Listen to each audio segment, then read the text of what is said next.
bapak-bapak pernah ya kena cacing ya, wah tapi udah beli bibit 50.000, 60.000 dulu kalau nggak salah pakai apa lumbricus rubellus itu kan.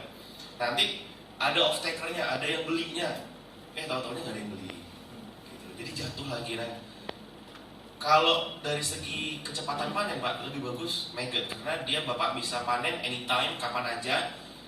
Dan kalau cacing kan 3 bulan sebelumnya gitu.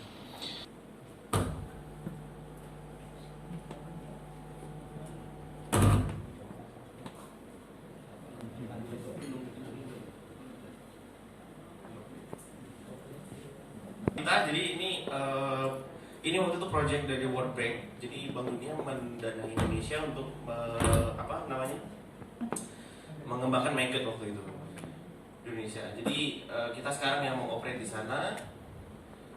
Nah ini adalah overview tentang sumber sampah yang dimana sebenarnya salah satu kunci kesuksesan maggot itu Bapak sumber sampahnya ada, sampahnya ada Pak. Terus Pak Amin memang susah cari sampah, susah Pak, susah nyari sampah yang memang yang organik yang sesuai dengan si maggot ini. Kalau Bapak kabur ke pasar ya bisa-bisa aja gitu. Tapi TPA juga banyak, tapi lagi-lagi sumber sampah mana saja yang kira-kira nanti bisa untuk dijadikan pakan maggot itu sendiri. Nah, ini maggot Pak kurang lebih. Jadi nanti yang sudah ternak maggot siapa? Boleh izin? Ada 3, 4 ya. Siap-siap. Oh 5. Siap-siap. Nah ini siklus kita, siklus konsep kita. Jadi sebenarnya kita menginginkan Bapak ada circular economy, ada closed loop gitu. Jadi dimana bapak-bapak bisa mengambil lokal konten atau material yang ada di tempat bapak untuk bisa dijadikan pakan maggot itu sendiri. Pupuknya bagus untuk pertanian Pak.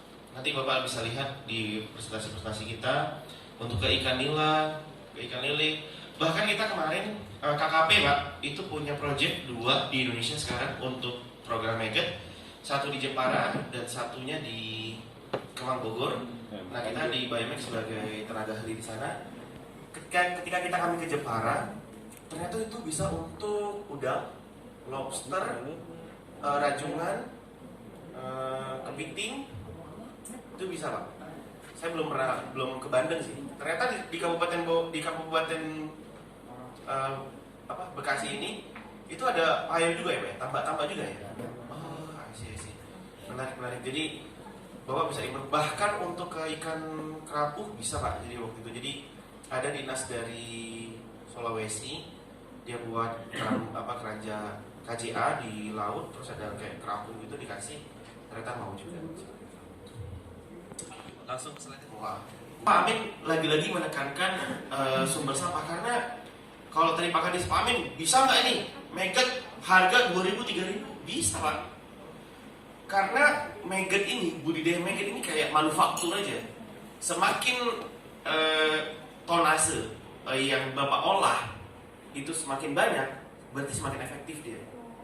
Jadi kalau Bapak masnya ngolah sampah 100 kilo, Bapak ngolah sampah 10 ton, sama-sama capek Pak, sama-sama capek gitu. Gitu loh. Kenapa nggak kita optimalkan protein di darat, di serangga tadi? Padahal ada sumber sampah yang bisa jadi makanan si serangga itu, dan serangga ini mampu untuk makan sumber sampah tadi. Gitu. Dia tidak punya mulut untuk makan. Jadi kalau lalat hijau, lalat rumah itu dia punya mulut makan ya. Tapi kalau lalat ini dia hanya punya alat pengecap saja. Seperti itu. Lanjut. Jadi lalat ini dia nggak bawa penyakit, nggak bawa bukan hama. Jadi kalau nanti banyak yang bilang Pak, kalau overpopulasi gimana?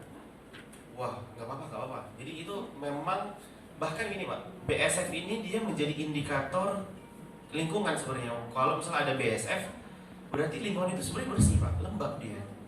Seperti itu. Jadi ini bisa jadi indikator kalau lingkungan itu bagus. Lanjut aja. Nah ini siklus hidup BSF Pak. Sini menarik.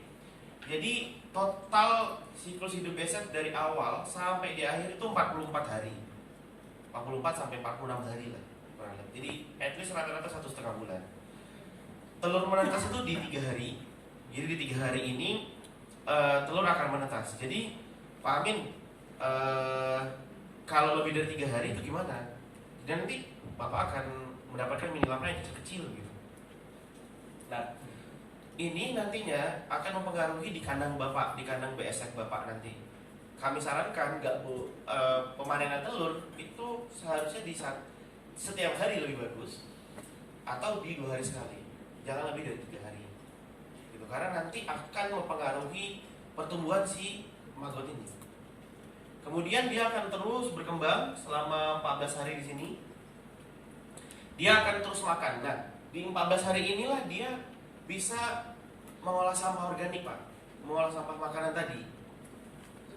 Setelah itu dia akan berubah menjadi hitam, prepupa. Jadi kita sebut prepupa karena dia hitam tapi bergerak, tapi dia sudah tidak makan lagi. Jadi jangan sampai setelah 3 hari kemudian nanti dia makan di sini terus bapak kasih makan di sini lagi. Nanti dia jadi racun, Pak, bagi si maggotnya. Kita dapat ambil pelajaran dari maggot ini, ternyata kalau dia udah selesai makan nih, udah siap nih, wah saya udah cukup nih, dia nggak mau makan lagi, Pak. Dia nggak seserakah kita juga gitu. Dia kan, Pak, wah harta saya udah cukup. Ya kan gitu ya, Pak ya.